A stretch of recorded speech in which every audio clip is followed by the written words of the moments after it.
I'm Ron Magill. I want to welcome you to this very special Earth Day celebration, Conservando, Nuestro, Planeta.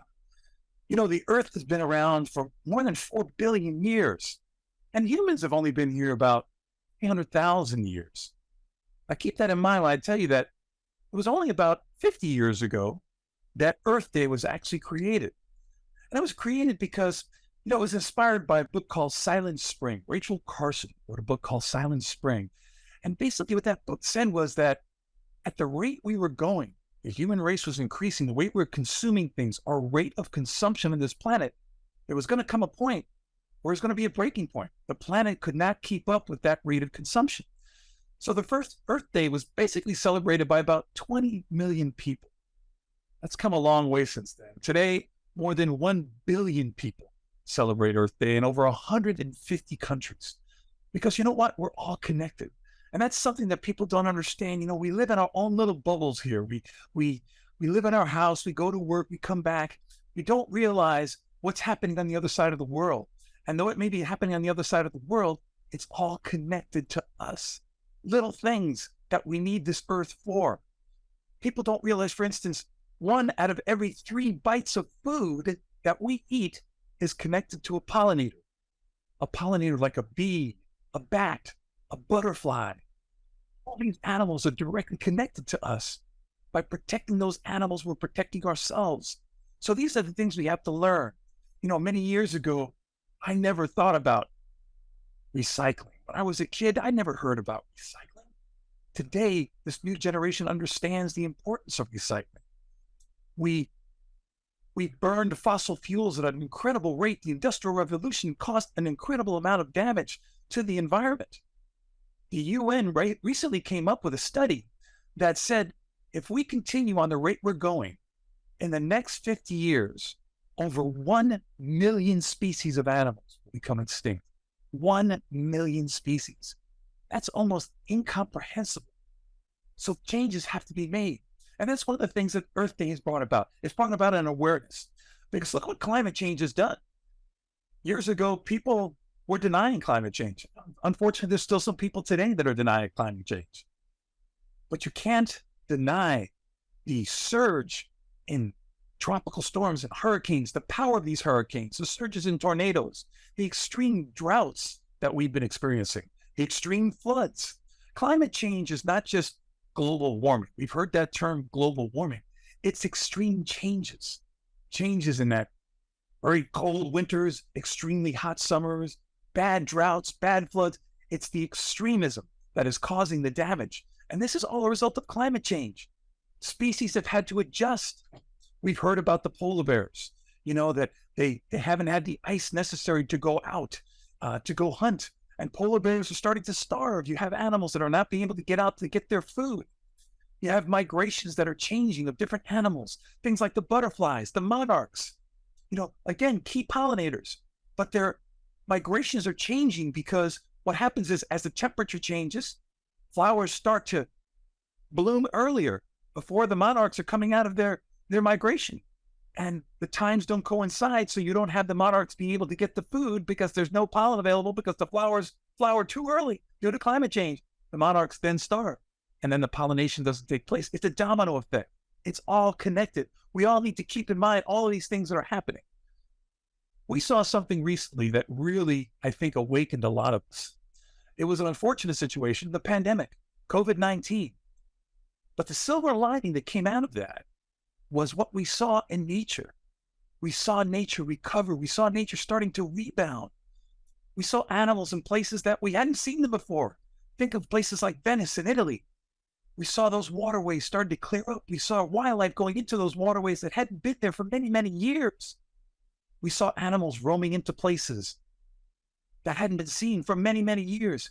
Because as we stopped consuming all those fossil fuels, as we stopped all the things that we do as humans, all that consumption that we were doing because we were kind of housebound, we were relaxed. Everybody, millions and millions of people weren't going to work. There wasn't all that traffic. There wasn't all that stuff going on, all that pollution. Animals were recovering. And it's a signal to all of us that it can rebound, that we can fix this. There's time to do it. But a recent UN report said that there's only about 10 years. We've only got about 10 years to try to rectify this, to give nature a chance to come back. So in doing so, we've got to make these changes. How can we do these things? Think about water. When I talk about drought, there are already wars in our world over water, and there will be more wars over water. Water is one of the most precious resources we have. We have to understand how to protect this, how to conserve it. Little things that you can do. We have to have calls to action. Don't let the shower run forever. Don't let the sink run forever when you're brushing your teeth. Little things that we can do. There are little changes that we can make. So we have to do those types of things to help things get better. We have to understand there's that old saying that extinction is forever. Once we lose an animal species, all the money in the world, all the science in the world, is not going to be able to bring it back. We have to protect those resources. We are all connected. Again, whether it's the bees, butterflies that pollinate, the plants that provide us with the fruits and vegetables that we eat, whether it's the coral reefs that protect our shores from storms, from sea level rise, whether it's the tropical Amazonian forests that provide us with the medicines that help cure us, with the air that we breathe, that help consume the carbon dioxide in the air. These are all such important factors that connect us all. We may not see them every day. All we may see is our house, our drive to work, our jobs, we come back. But all of these things are a direct reflection on our own quality of life. I cannot overstate this. By protecting nature, we are protecting ourselves. There's that old story about the canary in the coal mine. How the coal miners used to lower a canary down into the coal mine before when they went in there because there were toxic gases that could exist. You couldn't smell, you couldn't see. But if the canary came up and the canary had died, it was a sign to them, a signal to them. We cannot go into that mine. It's toxic. We're going to die. So therefore, nature is our canary. We have to look at things. When we look at animals that are going extinct, numbers going down, that should be a red flag to all of us. I've been privileged to work with many wonderful conservationists around the world. And today, I'm very, very honored and fortunate to have two of them with us. And I want to speak to the first one today. This is a woman who has inspired me beyond belief. I met her years ago working in the Amazonian forest. One of my, I get asked all the time, what is your favorite animal, Ron? I really don't have a favorite animal, but certainly one of my most amazing animals is the harpy eagle. And Dr. Yara Barros started working with the harpy eagle many years ago, was one of my inspirations in working with the harpy eagle in Brazil. And she's since moved on now and working with jaguars in the Atlantic forest down by Iguazú, does amazing work. She's an inspiration for all conservationists, especially women, to show what women can do. Women play such an important role in conservation now, I think, as much so or more so than many men. And Yara, to me, she's just so full of passion, so full of incredible foresight. She's a woman who believes she can do, and she does.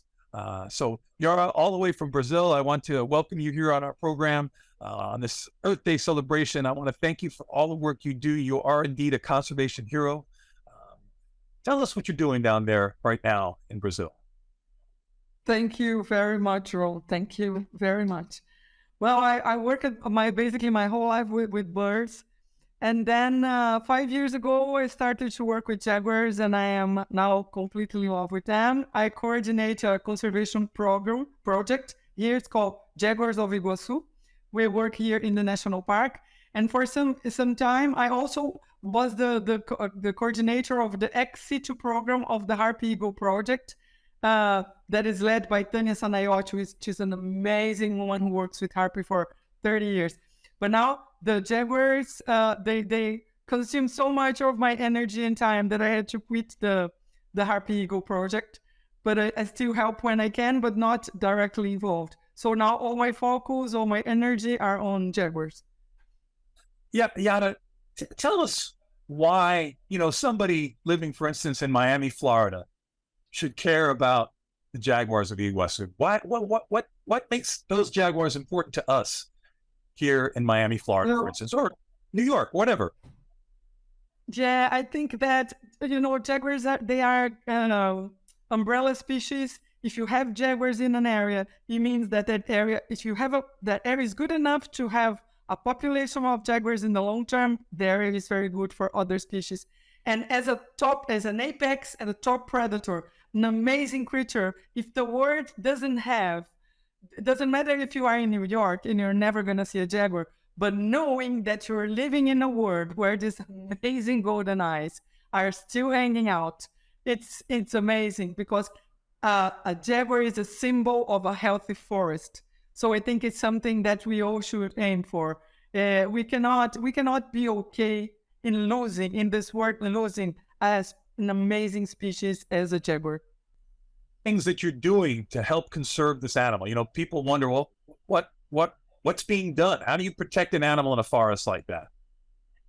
Yeah, we do. I used to say we are not a research project, we are a conservation project. So when you are working with a species that people are afraid of that can eventually bring losses to communities because they predate on cattle eventually. So we have to work on coexistence. I think if you want to save cats anywhere in the world, doesn't matter the species, you have to work with coexistence. So we work to change the relationship of people with jaguars, because people used to think that jaguars are just in the border of the forest waiting to jump in your neck and kill you. And this is absolutely not right. So we do a lot of research like this one in the video, but we also work with the communities to try to reduce predation, to try to reduce the fear, so they can coexist with jaguars. Most of our work is towards coexistence between jaguars and local people. You know, I think you bring up something that's very, very important. You know, I talk about it all the time. Sometimes we as conservationists, we go into an area, we go in there trying to collect as much data, trying to get as many statistics, as many numbers as possible.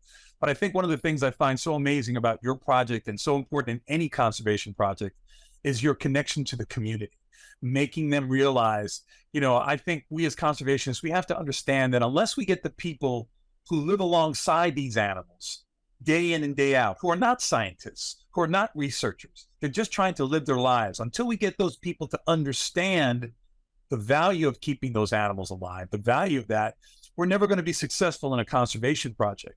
And that's one of the things I really admire, your community outreach, how you get with these ranchers. You know, what are the biggest challenges that you have? And, you know, if a rancher's out there, his lifeblood happens to be his cattle, and he's losing cattle to jaguars, how do you mitigate that with the community? Yeah, this is important thing, Ron, because usually scientists, you just talk to your peers, and you don't have to convince your peers that jaguars must be saved. You have to convince Mr. John, who lives in the border of the forest and can lose cat. And you will not convince people join you in a fight to save jaguars because they are critically endangered in the Atlantic forest. No, people will engage if they don't want to live in a world where this golden eyes doesn't exist anymore. So we have to make them fall in love. And to engage the community, we are there all the time. I have 2 members of my team that are there talking to the community all the time. In school, we do more than almost 400 visits in more than 100 properties every year around the national park. We have 185,000 hectares of the national park, and we work in 10 cities around the park. Every day, my team is there in the communities, talking to them, check what is the vulnerability to predation in this property. Oh, they're not managing properly the cattle. They're not managing the carcass disposal. So we go there, we teach them, we install anti-predation devices that diminishes the risk, and we are always there. When you are always there, you are there for them, you see them, you give them a voice, you tell them that what they think is important. It's an important exchange, because we have scientific knowledge, but they have so amazing knowledge that we can exchange. So being there for them, being there every single day makes a difference for the jaguars. And I think that's very important. I also noticed in a lot of the videos, you really have a strong connection with the children. You know, that future generation, I think connecting the children there. You know, there's an old saying that I always live by that says, we have not inherited this earth from our parents, we are borrowing it from our children. And I think that what you do is an investment in these children, teaching them, planting that seed in them that grows into this passion to care about the wildlife. Because I have many old sayings that I use, but another saying that I think perfectly describes what you do, and what I think all of us are trying to do in conservation, is that in the end, we protect what we love what we understand, and we understand what we're taught. And I think your method of going out, reaching to the community, teaching them why these animals are so important to their quality of life is the key. It's the key to success. You talked about anti-predatory devices. What kind of devices? I mean, what kind of thing do you use to discourage, let's say, a jaguar from coming into cattle fields? Well, any basic literature we try to use. We are now successfully use a device called Foxlight. It's a kind of a light. It looks like a spaceship at night. It blinks in many colors and a random pattern. So it gives the jaguars the sensation that there are people walking around. So this keep them. It's being helpful in many properties to keep them away. Also, we put bells on the cows. We paint big eyes on their butts. We use electric fences. Yeah, it worked in Africa. Here, that didn't work very well, but we tried. Where even with bombs and fireworks, whatever is in our hands, we use it. But only devices doesn't do the job. It must be. You have to put together devices and changes in the management. For example, if they kill a pig and put all the remainings, all the things that they use, they just throw in the forest, you attract carnivores. So if you have a cow have an offspring inside the forest, the smell will attract a jaguar. So we associate anti-predation devices with changes in the management, and this usually helps. Of course, there are some jaguars, they are terrible. They will go back even if you have anti-predation measures. So we work with the communities, because when you get in a place and there was an animal predated by a jaguar, they make you two questions. You're gonna remove this jaguar from here, aren't you? And you're gonna pay for this cow, aren't you? And we don't pay for the cows, but we find other ways to compensate. And we show them a map. This national park is an island of forest in the middle of a very deforested state. So there's no somewhere else to take the jaguar. Here is what is left for them. I've been very fortunate to be with you at Iguazú. I've seen that area. It's one of the most beautiful areas I've ever seen in the world. What makes Iguazú different from, let's say, the rest of Amazonian forest, places like that? Having been there, I know, but I wanted you to explain, why is this Mata Atlantic forest so important? Yeah. Brazil lost already more than 90% Atlantic forest. We have around 7% remaining. So imagine the biodiversity loss that we had with the shrinking of the Atlantic forest. So every remaining of Atlantic forest it must be treasured and totally protected. And the Iguazú National Park is one of the most important remainings of interior Atlantic forest of the country. So and here we have the only jaguar population who is increasing in the biome. So if you get all the Atlantic forest biome, you have around 250 to 300 jaguars. And in this area here, putting together Brazil and Argentina, we have almost 100. So this area have 1/3 of all the jaguars of the Atlantic forest. So imagine the importance of the Iguazú National Park. Yara, you are, again, I don't want to sound repetitive, but you are an inspiration. You have inspired me since the first day I met you. You are a role model for anyone who wants to be a conservationist, anyone who wants to make a difference. I cannot tell you how privileged I feel to call you a friend, to call you a mentor to me. To have spent time with you down in that forest has just been amazing. I'm going to ask you to stand by for us right now, because I want to go to another one of my great mentors, another person who's inspired me on the other side of the world, all the way to South Africa. I want to introduce a dear friend, Deon Cilliers, who works with Cheetah Outreach. Cheetah Outreach, again, another one of my favorite animals would be the cheetah, an animal I've had the privilege of working with for many years. But Deon and the folks at Cheetah Outreach are people who inspired me so much in the conservation of this incredible cat and what he's been able to do to help save this cat has been amazing. What he continues to do inspires me against many odds. South Africa has had many, many challenges, both politically, both environmentally. And Deon has been able to work through it, through this organization to help save cheetahs, and has taught me an awful lot. So I want to bring to the table Mr. Deon Cilliers, all the way from South Africa. Deon, thank you so much for joining us. I know our timetables are very different here, but I really appreciate you taking the time to come up. Ron, thanks a lot. It's a great privilege to be with you. Well, Deon, I tell people all the time when I talk about cheetahs that it is one of the most probably misunderstood cats in the world. Everybody, when they see a cheetah, they see a spotted cat from Africa, and they think it's like this deadly killer cat. It's this horrible misrepresentation that I'm seeing way too much of. I think not just with cheetahs, but I think with nature in general. When I grew up, I watched shows like Mutual of Omaha's Wild Kingdom, the National Geographic specials, and I'm seeing way too many shows today, like, When Animals Attack, the world's deadliest. They seem to portray animals as these villains, these horrible, dangerous, malicious beings, when in fact, that couldn't be any further from the truth about the cheetah. Can you tell us in your words, what makes the cheetah so special to you? Well, Ron, up and above the fact that it is the fastest land animal still alive, it actually is one of the animals that's got the most, well, how can I say, the most feeling in its eyes. If you ever look into the eyes of a cheetah, those dark amber eyes, and you start to understand that this animal is not this ferocious, vicious animal that kills everything around farmers, you actually tend to realize that you can coexist with this animal. There was a magic lady, very known for cheetah conservation, Anne van Dyck, that always said, one of the eyes of a cheetah, those dark amber eyes, you will always change your attitude towards it.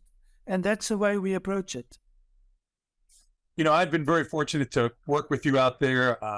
Some of the fondest memories of my life were tracking cheetahs with you. I remember going up in an ultralight, tracking a cheetah that had been collared, flying over this beautiful African area, and thinking to myself, good Lord, I mean, how sad would it be if I came back to that spot 30 years later with my grandchildren and said, there used to be cheetahs here. That's one of the things that really struck me.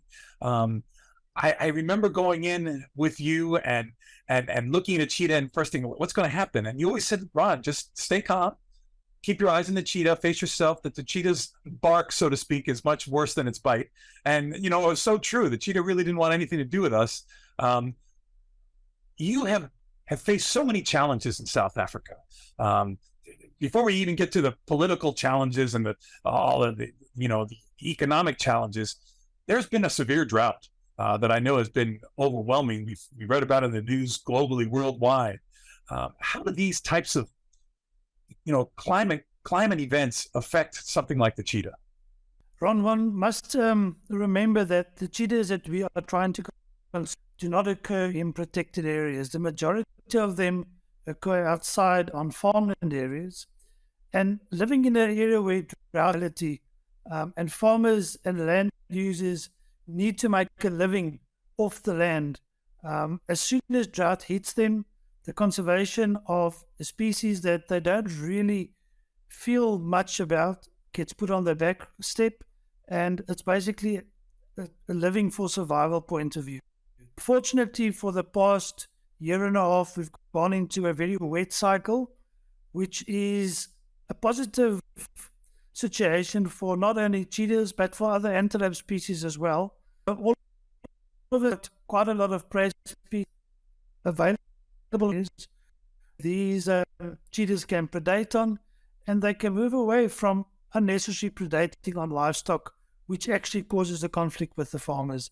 So although Africa is a country or a continent of heavy droughts, we also get very good rains. And as I said, at this stage, we are in a wet cycle, which is very good for the cheetahs and for its prey species. That's good news. I hope that continues that trend. One of the things that I learned from you and going down, working with the farmers, is that often the cheetah is incorrectly blamed for livestock loss. You know, and you know, I guess it's the common sense, the cheetah being a diurnal animal, basically because it wants to avoid conflict with animals like leopards and lions and hyenas, which tend to be more nocturnal. That's the animal that's often seen by a farmer. And the way you explained it to me was, I remember saying, you know, the farmer sees a cheetah one day, the next day he's lost a calf, and he immediately assumes it was the cheetah he saw during the day that killed the calf. But how do you go about educating these farmers to make them understand that more often than not, it's not the cheetah? Yes, Ron. Coexistence with the farming community is extremely important. And the only way, in a South African point of view, to actually get this going is to have an ear for the farmer, to listen to what he says, to take notice of what his concerns are, and to actually investigate his claims together with what he says. So whenever we do get claims that cheetahs have been predating on livestock, we try and get there as soon as possible. We look for carcasses, and just by investigating a carcass and showing the farmer in the way a cheetah predates and an animal like a leopard predates, you can actually change his attitude quite quickly. We don't want to do a shift the blame situation here, but it's very important for the farmer to know that these cheetahs that are seen quite often on areas, because they move around in daytime, are not always the ones responsible for the damage that they think have been caused. You know, we're seeing some images here of dogs, and people are probably wondering, why are we showing these images of dogs? But this is a program that I have been very proud to support through my endowment here, and one that you have taught me so much about. Tell us about this livestock guard dog program. Yes, the livestock guarding dog program is most probably one of the most successful ways in South Africa that we've started to get the farmers to coexist with predators such as cheetahs on farmland areas. A farmer can always associate with a dog. A dog's always been the farmer's best friend. And by using a tool as a mitigation tool that the farmer can associate with, makes life much easier for us. So we do use the Anatolian shepherd dog that comes originally as a method to protect livestock against predation. These Anatolian shepherds are bred at our Irwin's Guardian stud, and we place approximately 20 to 30 dogs a year free of charge with eagerly waiting farmers. We've got a waiting list of about 3 years of farmers waiting, but they're more than prepared to wait for these dogs. So these dogs grow up as livestock guardians with the livestock. They get bonded at a very early age, at about 8 weeks, and at the age of 15 to 16 weeks, they start going out with the livestock, learning the ways the livestock move through the area and guarding the livestock against predation. In the beginning, it's not the dog that's aggressive, it's just the presence of the dog, the smell of the dog, the smell of him and scats on the tree that actually puts up a red flag for any predators that are around. The predators don't really know if this is a big dog or a small dog, but the presence of a dog already makes it much difficult for a predator to actually come and predate. I always say that a predator like a cheetah, if he gets injured, he's a dead animal. So predators will not run the risk of getting injured, even if they are very hungry. They will rather go somewhere else and go back to their natural prey, which is a much more suitable thing to eat for them. So the livestock guarding dog project that we do is extremely effective. We've got a reduction of prey losses, of predation losses of about 97%, and that's the proof in the pudding. We don't have to sell the idea of the livestock guarding dog project to the farming community anymore. They talk between each other. And like I said, we've got a 3-year waiting list for waiting for suitable livestock guarding dogs. That's a fantastic program, Dan. Again, having been down there myself, having worked with you, I want to really commend you on the way you speak with the farmers. I think we as conservationists have to understand that there really is no single animal life that's more important than a human life. We can't go into someone's home and tell them, listen, this animal has to survive no matter what. At the end of the day, if we can take care of the people, that they can take care of the animals. And you do such an exemplary job at that. You have been such a role model to me going down into areas I know I've been with you with farmers who for generations, their father, grandfather, their great-grandfathers, they all shot cheetahs. They killed cheetahs. That was their way of life, and they were going to continue doing it. And I've seen you change their mind by just informing them and educating them and inspiring them about these cheetahs. At the turn of the century, Deon, there were probably over 100,000 cheetahs, and now there's believed to be less than 7,000 cheetahs. Do you have hope? Do you have hope for the future of these animals?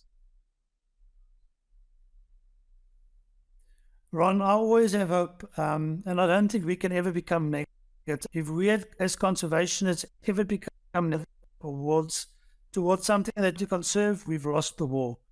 When I started with conservation 30 years ago, the word was out that within 10 to 15 years, cheetah extinct. I think with the good work that not only my organization is doing, but other organizations as well, we've shifted that. We've changed attitudes, we've increased tolerance levels, and we've created understanding. And that's one of the things that Cheetah Outreach Trust stands for. Our logo is see it, sense it, and save it. And that's exactly the way we're working with the farmers. It's not this mystical animal that gets blamed. We tell them exactly what it is. We show them these animals whenever we do get the opportunity to catch them. We get the farmers to come and touch them. And farmers spooning this for the fun, just to get them into a situation where they can know what it's about. And just by getting them looking into those amber eyes, understand that cheetahs are not these ferocious animals, that they move over huge areas, and that they cannot always be blamed for predation, has had a huge impact on our success. Well, thank you very much, Deon. Again, you have inspired me for many years. It's a privilege to support what you do out there. I hope many other people will do the same. I'm going to ask you to stand by for a little while. We're going to come back to you and Yara in just a second for a little question and answer period. But in the meantime, I want to tell you a little bit about what I have done here at Zoo Miami. I started working here at the zoo almost 43 years ago. And this may sound surprising to a lot of people, but I didn't come to work at the zoo to work for an attraction. As a matter of fact, I will say this. In a perfect world, we wouldn't need any zoos. In a perfect world, everyone would be able to go to South Africa and maybe walk around with Deon to see cheetahs in the wild, go down into Brazil and walk with Yara to see jaguars and harpy eagles in the wild. Unfortunately, we don't live in a perfect world, and most people will never get the opportunity to see these incredible animals in their natural habitat. And that's the importance of zoos, in the sense that zoos, good zoos, provide important windows into the world of wildlife that can plant a seed in people. I was born and raised in a small apartment in New York City. My father was a Cuban immigrant. My mother, the daughter of Colombian and German immigrants. All I had was going to a place called the Bronx Zoo. And when I went to the Bronx Zoo and I saw live animals eye to eye, something happened to me. There was a connection that changed me. It inspired me. It made me want to protect these animals. I knew I wanted to work with them. So I came to work at the zoo, not to work for an attraction, but to work for a conservation organization. And that's why I established many years ago, zoos will spend millions of dollars building these exhibits, okay, to help inspire people to care about that wildlife. Again, that old saying, in the end, we protect what we love what we understand what we're taught. You see this connection with children, especially, and animals. That makes a connection that they don't want to love these animals, they want to protect these animals. That's what zoos do. That's me with Ed Van Dyke and the cheetahs and a harpy eagle nest in Panama. These things changed my life. So I came up with the Ron Magill Conservation Endowment. And money from that endowment can only be used to protect animals in the wild where they belong. Not a single penny of that money is spent here at the zoo. It goes to people like Deon. I was able to purchase a research vehicle for Deon to go out and to help rescue cheetahs, to help deliver dogs. It goes to people like Yara to help with the purchase of collars or the publishing of books to help educate the communities. These are the things that the Ron Magill Conservation Endowment does. And I set it up in such a way that it's kind of like a pension plan for conservation, because that's one of the biggest challenges that we have as conservationists. It's sustainability. How do we sustain the funding that we need to keep helping this wildlife, to keep protecting the wildlife? I mentioned to Deon, what's your outlook? How do you feel about the future? And Deon said, I have hope. I was recently at a presentation by the iconic Dr. Jane Goodall, and she said we can never lose hope, just like Deon said. Listen to the passion of people like Yara and what they're doing. These people are sacrificing so much to go out there for this wildlife. And it's not for the wildlife, it's for us. That's what Earth Day needs to remind us. There's another whole thing that says Earth Day should be every day. It should be every day that we're doing this. In my endowment, what we've been able to do is we've been able to create funding to build an orphanage for elephants in South Africa, to build a rehabilitation center for sloth bears in India, to provide collars to track elephants in Kenya, to provide funding for harpy eagle research in Panama. Here, right in my own backyard, we've purchased rescue vehicles for rehabilitators and rescuers for local wildlife, everything from bald eagles to pelicans, to help these animals. Because by investing in these animals, we're investing in ourselves. That's the importance of conservation. That's what the Ron Magill Conservation Endowment does. I've been able to provide tens of thousands of dollars every year to different places around the world to help protect this wildlife. I have children. There's nothing I love more than my kids. And as I mentioned when I was speaking to Deon, I hate to go to an area where I've been able to see polar bears in the Arctic, penguins in the Antarctic, lions in the Serengeti, jaguars in the Amazon. I'd be devastated if one day down the line I bring my grandchildren and I say, God, I was here when there used to be these animals here. We have to protect this wildlife. We have to protect these environmental areas. They are all a direct reflection of our quality of life, whether it be the forest that take in that carbon dioxide, whether it be that produce the water, the rains that we need to live. All these things are so incredibly important. And that's what we need to do. That's why I came up with the Ron Magill Conservation Endowment, because it validates me working at the zoo. I don't work at the zoo. My passion is not keeping animals under human care. My passion is being able to go out into the wild and see these animals in the wild as they are. If I had one wish, it would be to take everybody by the hand, if only for 5 minutes, so that you could see the things that I've seen. I'm a grown man. I'm 6 foot 6 inches tall. I weigh 235 pounds. I still cry when I go into these areas. The first time I was in Africa and I went into the Masai Mara and I experienced the Great Migration, probably one of the greatest natural phenomenons in the world. I'm seeing hundreds of thousands of wildebeest, zebras, antelope migrating through this immense, beautiful Masai Mara. I just started crying. I was overwhelmed by emotion. I had only seen that on a small little black and white television set when I was a child. And now I saw it in real life. I heard it. I smelled it. I wish each one of you could see that, feel it, smell it just for 1 minute. It would change the way you think. God doesn't make any more land. We have to protect what we have. We have to invest in our kids, invest in the environment, protect the environment. Greed is awful. And I've seen greed and overdevelopment destroy things that all the money in the world are never going to be able to bring back. We can't wait till it's too late. Remember that UN study that said we've got 10 years. We can do this. It can be reversed. Look what happened during the pandemic. UN study that says in 50 years, if we continue on this trajectory that we're on now, we're going to lose 1 million species of animals. 1 million! Think about that.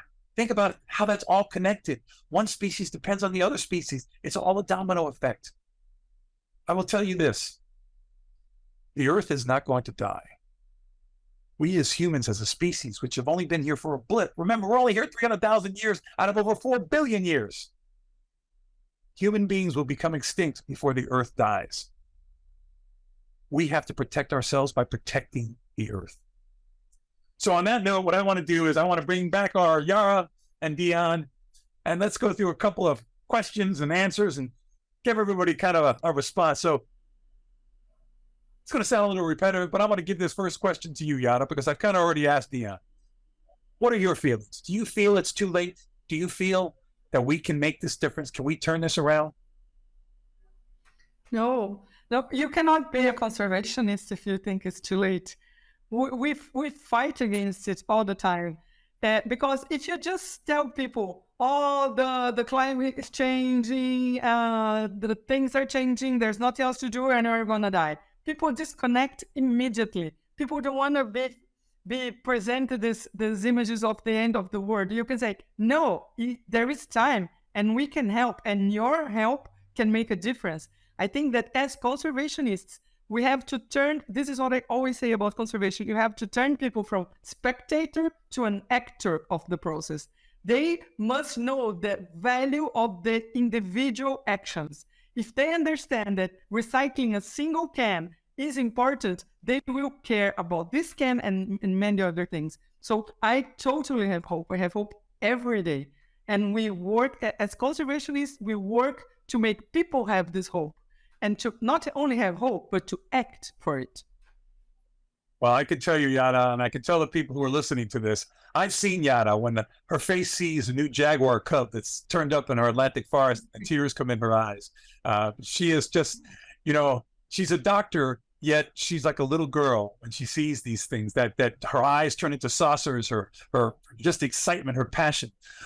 Thank you for that, Yara. So, Deon, this is for you. When you hear Yara say, well, we can recycle a can. What are the things in general that people can do in their everyday lives that can help, specifically in South Africa and generally in the world? What can we do each day that can help us protect the environment? I think the most important thing that everybody can do is to be informed and to spread the word and help us as conservationists to change. We are lone people in the bush. Without everybody's cooperation and without people spreading the word, we cannot make a difference. We are basically the mouthpieces between the wild animals that we conserve and the public outside there. And without public pressure, our work is not going to go much further. We need the support of each individual that can put pressure on farming communities to look after actually the custodians of. Don't get me wrong, the farmers and farmers in general are most probably the greatest conservationists you can find. If they were not great conservationists, sitting somewhere in the cities looking at the smog, but they enjoy the sunrises, they enjoy the sunsets, they live with the wildlife. And if we can put a value to that wildlife, change that, get people to change by putting pressure, we can take huge steps forward. Yeah, I think that's a really good point. A lot of people sometimes look at farmers and ranchers as the bad guy when it comes to conservation. And in many ways, right here in Florida, we have the Florida Wildlife Corridor. And if it wasn't for the ranchers and their farmland that gives that corridor of wildlife to give an opportunity to go through, it would be all paved over. It'd be all asphalted. It'd be all buildings and concrete, and these animals would have no way to go from one area to the next. So as you say, yes, those farmers and ranchers in many ways are some of our greatest conservationists. And I've been out there with them when they want to protect this wildlife. And they know that. As a matter of fact, here in Florida, we have the Florida panther, where we talk about the ranchers. They want to protect that panther because they know as an endangered species, to protect the panther, it has to protect the land. And by protecting the land, they have a place to ranch, that these cats can coexist with those animals. So it's a very, very important theme when it comes to ranchers and farmers. Yara, what would you say to those people who are still skeptical, who still say, there really is no climate change? This is just an ebb and flow. It's a natural process that has been going on for millions of years. What would you say to those people? Well, I say pay attention to science, but because the data is there, it's very obvious. But I would mostly say to scientists, pay attention the way you talk to people. Talk to people. Talk to real people. Make them see science. Make them really understand science. Don't talk just to your peers. Talk to the real world so you can change minds, so you can make people understand. Here we go and we talk. We are daily talking to people in a language they can understand. The book that the Ron Magill Conservation Endowment help us to print and distribute shows the fauna of the region in a very simple language. It's not a Wikipedia thing, but it's tell them how you show them the animals in a way they can connect to that, link it to their reality. So I think if we have people many skeptical about science, about climate change, about vaccines, it's because we as scientists are failing to communicate. This is on us. And I think we urgently have to change that if we want really to reach people in a way to make changes. Because I always say that I don't think the knowledge itself has a transformative power, but I use enchantment as a tool. I think that if enchantment opens the door, then knowledge comes in a really transformative way. So it's on us. We have to do it. Yeah, and I want to piggyback on that. I think we as conservationists, I think for us to be successful, we have to be good storytellers. We have to engage the public. We have to make them want to listen and care about this stuff. I think sometimes our peers get so caught up in statistics and numbers, they forget to tell a story. You know, sometimes the way to someone's head is through their heart. And I think both of you do such a good job at that, at what you do. You know, one of the biggest challenges, so I'll address this next question to you, Deon. One of the biggest challenges, of course, is government. I mean, what would you say if you had an audience of our world leaders, if you were to be able to get in a summit in front of our world leaders, what would you say to them as a cohesive group is important that they need to understand? Ron, you're giving me a very difficult question, but I'm going to try and answer it. I think my advice to governments would be, don't be prophets, but be listeners. Listen to what the people say, and listen to what wildlife in general is predicting and saying. And base your actions on what you've heard, not on what you think people want and what wildlife need. I think wildlife has got a very verbal way of predicting and telling what's necessary. And working through the farmers and farming communities are actually the mouthpiece for the environment itself. Listen, be a listener before you actually take action. I think that's absolutely great. You know, there's another old saying that says, when the people lead, the leaders will follow. And I think, you know, if you get anything out of this discussion that the three of us are having today, is that you, the people, have power. You have power when you can combine your efforts together. I think that's one of the advantages of things like social media. You can get together, you can get a message across that way. Use that to your advantage. It's one of the things, you know, one person can change the world. Think about it. Think about some of the people that have inspired you and how they started. These two people that I've been privileged to speak with today have inspired me in more ways than you know. I love the fact that technology enables me to have, you know, Yara on one continent, Deon on another continent, me on another continent. Here we are speaking live to you together. I think it's an amazing thing. What I want to do is I want to kind of end this thing by questions that I always get asked. And I'm going to ask each one of you. Yara, what, if you could pick one, is the single greatest wildlife moment of your life? What happened to you with any animal, not necessarily with any animal? What is that one moment that you will always remember that, you know, put tears in your eyes and made you realize this is what I do this for? Wow, just one. Well, my first one, I was doing my PhD in the Caatinga. It's a dry scrubland biome here in Brazil. And I was arriving to work with the Spix macaw. It's a very endangered species of macaw, you know, that one from Rio. And this was this single individual in the wild, only one individual remaining. And then I went to the field and I saw this animal arriving to a place he would spend the night. And my heart bled. I said, my God, it is the last one. This is the last one. And if he disappears, this species will be extinct. And I felt so strongly that I want to protect him. And I felt so strongly that he was so fragile that he could die at any moment. And of course, there is a captivity breeding program, but that was the last one in the wild. That touched me in a way that we did that. As a species, we did that. And do we have the goddamn right of do that, of extinguish a species? So that was I said that this is what I want to live for. This is absolutely what I want to live for, to protect endangered species. And that's what I've been doing for 30 years. Quite inspiring. Deon, same question to you, buddy. Yeah, Ron, I think what actually brought me on the road to conserve these amazing cheetahs was the day I rescued a cheetah from a farm a few 100 kilometers from here, where I found it tied up with nylon ski ropes under a vehicle's canopy in a shed. When we removed the cheetah, you could see that cheetah gave up on life. We took the cheetah in. We had one of the best cheetah vets around. Treat the animal. We tied it. We stitched her up. The whole bottom side of her was torn to pieces by the dogs as they tried to catch her. But that cheetah never ever gave up, and she became one of the best cheetah mothers after we released her back into the wild.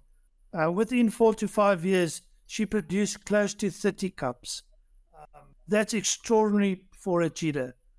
And I just thought, if this poor cheetah that was nearly torn to pieces, that in her eyes you could see, I'm about to give up, but I'm not going to give up. Why should we as conservationists give up on a task that was given to us, not just by human beings, by a superior being above, to look to all the animals, all the wildlife on earth, and to protect them for generations to come? It's not for us that we're doing it. This is for generations ahead. And if we lose these animals now, our children are going to blame us for this. That is just a perfect way to end this. Deon, Yara, from the bottom of my heart, I cannot thank you enough, not just for what you do for future generations, but what you have done for me personally, the way you've inspired me, the privileges that you've afforded me to stand by your side while I watch you do the incredible work that you do. I cannot thank both of you enough. On this Earth Day, I hope that if we give you nothing else, we give you a feeling of hope, that we can make a difference, that we can turn this around. Extremism is dangerous in any form. Don't be an extremist. We have to compromise. We have to make an effort to compromise and to listen, not just to dictate, to listen. Little things we can do can make a difference. So on this Earth Day, do what you can do. Talk to your neighbors, talk to your friends, inspire others to protect this world. Because as I said, we've not inherited it from our parents. We're borrowing it from our children. I hope everyone has a wonderful, safe, and happy Earth Day.